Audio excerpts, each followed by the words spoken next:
Welcome to the After Spin, opinions from thought leaders in our state. I want to ask Becki Gray and Chris Fitzsimon, a legislative study concluded that North Carolina's school funding formula for K-12 schools is too complicated, outdated, favors wealthier counties, and lacks transparency.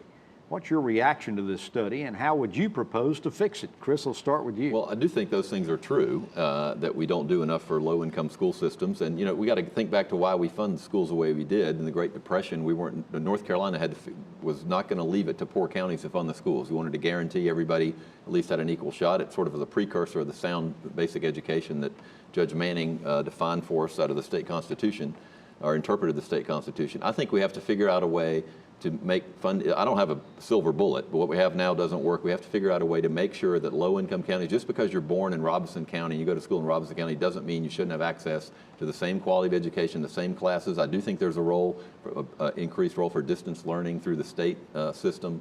But we have to give additional funds to, I think, both low-performing schools and poor school districts. We just have to figure out a non-political way to do it. That's the struggle. Won't that end up penalizing wealthier counties? No, I don't think you take money from wealthier counties. You don't give them less money. You have to give additional money to bring the poor systems up. You don't want to take wealthy systems down. Becki, what's your answer?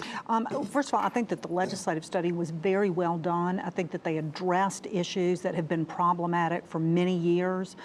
They have recommended a task force to the General Assembly to really take a close look at this, and I anticipate that the General Assembly will do that.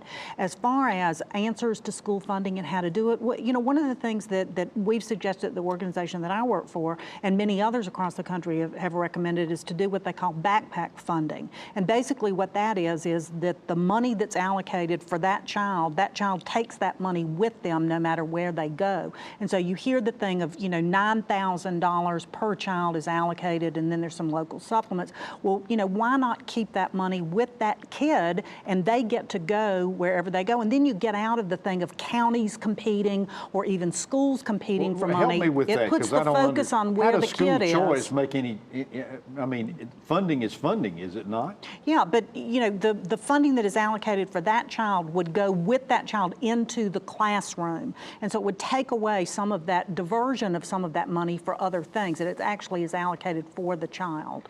Okay. And those are some of the things that the legislature is going to be. I must be a little dense. I'm not getting how that. Well, and you know, then it also helps with school choice as well. But you know, some of those, but the school funding and the formula really needs to be readdressed. And I think the General Assembly is going to take a serious look at it after this very well done study has been presented. All right. Well, thank you for watching the After Spin. We'll have more video all during the week on ncspin.com.